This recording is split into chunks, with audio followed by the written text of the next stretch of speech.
In the life of Antoine Garin, he's most remembered for his time in Nelson, and this is in fact what occupies him for the second half of his life.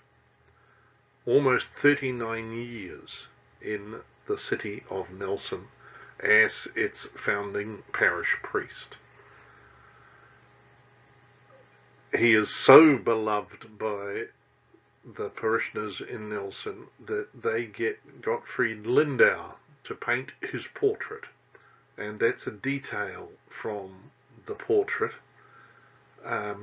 Portraits are often flattering, so I don't think Garin was a terribly handsome man, and I think he had quite a big nose and a strong chin and a high forehead. On April 20th, 1850, Garin and the other Marists sailed from Auckland on the Clara. Most travel around New Zealand was by water. They arrived in Wellington after a stormy journey on the 1st of May. Notice how long it took them to get from Auckland to Wellington. The following day, Garin learned that he and Brother Claude Marie would be going to Nelson. On the 9th of May, Garin arrives in Nelson aboard the Lady Nugent. And there's a picture of the Lady Nugent probably sailing into Wellington. Nelson Parish at that stage was almost the top quarter of the South Island. A parish, and when Garin goes there, he's the first resident priest in the South Island. So there wasn't an existing Catholic infrastructure in the South Island of New Zealand. So for some time the parish coincided with the province of Nelson and included not only Golden Bay and Murchison, but also all of Marlborough as far south as Kaikoura. Father Garin regularly visited the distant parts of his parish on foot or on horseback, and his letters and diaries reveal what travel was like at that time, when there were no roads and few maps, and when crossing a river entailed considerable risk. Just to get a hint of his life, here's a notice from the New Zealand Chronicle in 1858. The Reverend A.M. Garin begs to inform the Catholics of the province that on Sunday, June 27th, the anniversary of the consecration of St. Mary's Church, Nelson, and on Tuesday 29th, that of the blessing of St. Peter and Paul's Church, Waimea West, will be celebrated in those respective places.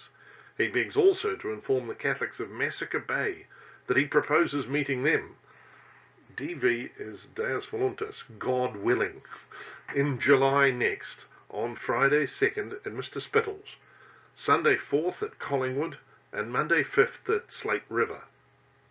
He's writing from Nelson, St. Mary's Station. Massacre Bay, after the discovery of gold, gets renamed in a very good PR move as Golden Bay. From 1853 until 1862, he made an annual visitation of his parishioners in the Wairau Plain, and from there would range across the Sounds, where there are a number of isolated European communities, including New Zealand's first whaling settlements, Te Awiti, on Arapawa Island, Tory Channel. Many Europeans in the area had taken women from the local tribes as their partners. Garin was therefore ministering to European Catholic men, their Maori partners, and their part Maori children, in three specific areas, notably the Wairau Bar, Port Underwood, and Queen Charlotte Sound Tory Channel.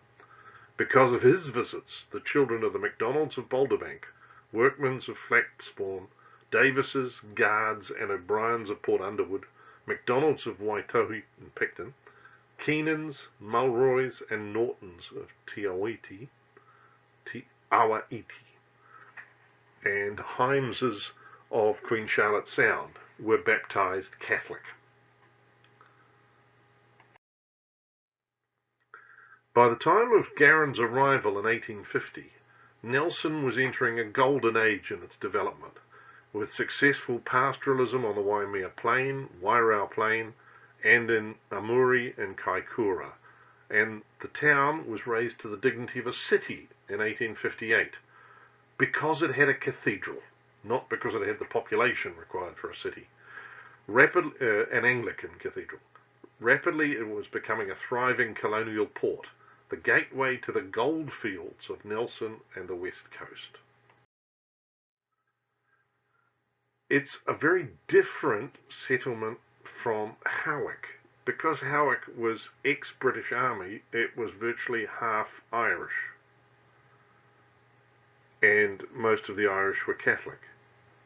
Garin wrote to his brother that in 1852, of Nelson's 4,587 European inhabitants, only 231 were Catholic. The number of Catholics barely surpassed that of persons who had refused to state their religion. There were, on the other hand, more than 2,500 Anglicans, 530 Presbyterians, and 529 Wesleyans. So Garin represents a minority group within the Europeans of Nelson. In 7 years, Garin and the Nelson Catholics achieved much. They built St. Mary's Church in Nelson and St. Peter and St. Paul at Waimea West, which were attended on average by 50 and 40 parishioners respectively. The Catholic station in Nelson was a substantial one, run by 2 priests and a brother, and containing a wooden house for their accommodation, a kitchen, a stable, and a wooden schoolroom. The day schools were attended by 103 boys and 36 girls, while 71 children attended Sunday school only. So, very quickly, he sets up a station, the centre of quite a vast parish.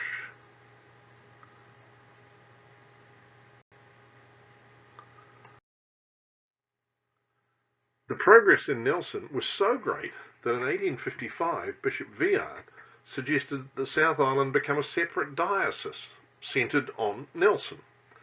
In 1858 he made this proposal formally to Propaganda Fide and the Maris Superior General, Father Favre. In fact, that didn't happen, and Nelson continues to be part of the Wellington Diocese, but subsequently you've got both Christchurch and Dunedin established as dioceses. Now, trouble in the Diocese of Auckland. It was alleged in a formal letter to Rome that Bishop Pompelia was in financial strife, that he'd lost the confidence of his clergy and laity, that he was too closely involved with the Sisters of Mercy that arrived with him from Europe in April 1850, and that he was a drunkard. He drank too much. Then, shortly after that, in December 1852, 7 of the Auckland priests who had been recruited by Pompelia in Europe wrote to the Propagation of the Faith in Lyon, asking for passages home. They complained that the living allowance provided by Pompelia was insufficient and that the bishop was wasting valuable funds on the Sisters of Mercy. This is after the Marists have left Auckland. This is trouble since then. And so Rome fears that the problem was not the Marists, but the problem is Bishop Pompelia himself. This culminated in a formal investigation into the various charges that had been made against Pompelia. Propaganda Fide in Rome ordered the investigation, instructing Bishop Viard to conduct it from New Zealand and to go to Auckland himself, or to send a visitor to get information. So generally you send a bishop to investigate a bishop. Viard chooses not to go himself. Bishop Viard appointed Garin to investigate the problems of the Auckland Diocese as discreetly as possible. He was to tell no one in the Diocese of Wellington what had transpired. He was only to keep the fatal letter to give back to Viard on his return to Wellington. It would appear that Propaganda Fide had prepared a letter removing Pompallier from his post, or possibly recalling him to Rome. So here's a priest who has left the Diocese of Auckland because of Bishop Pompallier, being sent to investigate the bishop in Auckland, armed with a nuclear letter that will kick the bishop out if he decides that the complaints are justified. It's a remarkable responsibility to put on anybody. Garin's evidence showed that while Pompallier's management of finances could have been wiser, given his long experience on the mission, he was currently not in debt. This is the result of a 4-month visit around the Auckland Diocese. As for the charges of drunkenness and impropriety with the nuns, Viard found through Garin that Pompallier was somewhat at fault. Any excessive use of liquor was to be abhorred in a bishop, as was any imprudence with the nuns, such as hearing their confessions in his room and staying late at their residence. However, according to Garin, those who claimed to have seen Pompallier drunk and that his relations with nuns were inappropriate were his sworn enemies.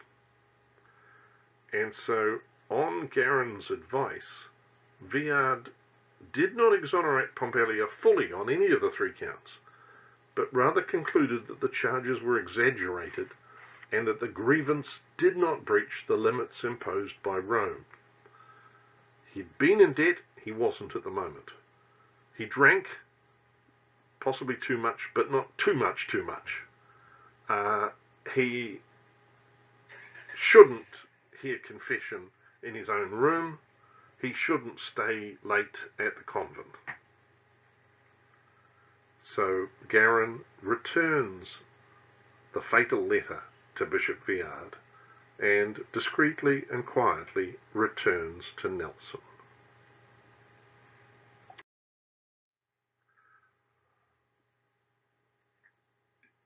Garin wrote a huge number of letters to the editor,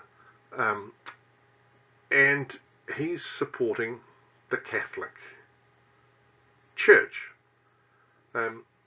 Dear Sir, on my return from Wairau, at which place I'd been for some weeks past, I found in your paper of February 24th and March 7th letters bearing the signatures of A. Working Man and C. Sewell, containing many misstatements relating to the Catholic Church and the conduct of Catholic priests on the continent.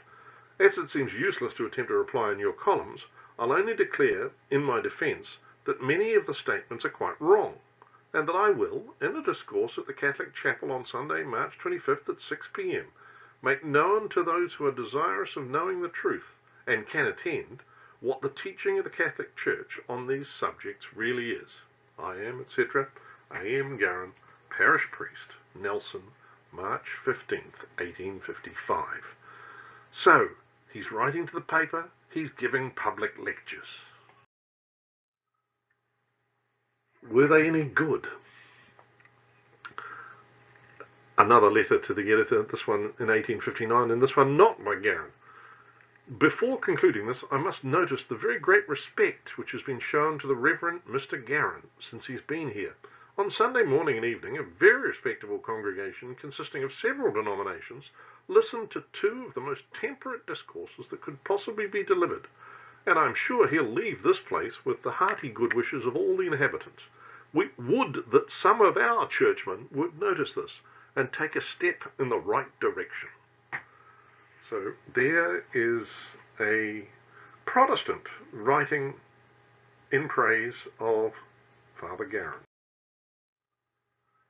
Garin created 2 circulating Catholic libraries, a town library and a country library, and organised subscriptions to Catholic publications like the Freeman's Journal on behalf of his parishioners.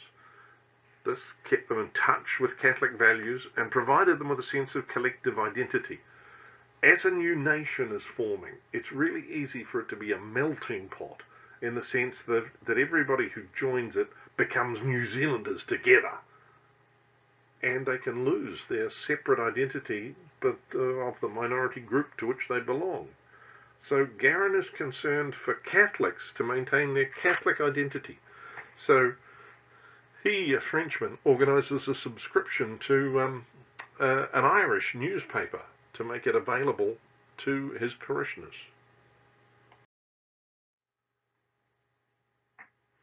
And perhaps the ultimate accolade from Bishop Pompallier, and this is an accolade to a priest whom Pompallier knew had come to assess him at one stage. When Pompallier wants a coadjutor bishop in the Diocese of Auckland, one name he proposes is that of Garin in 1866.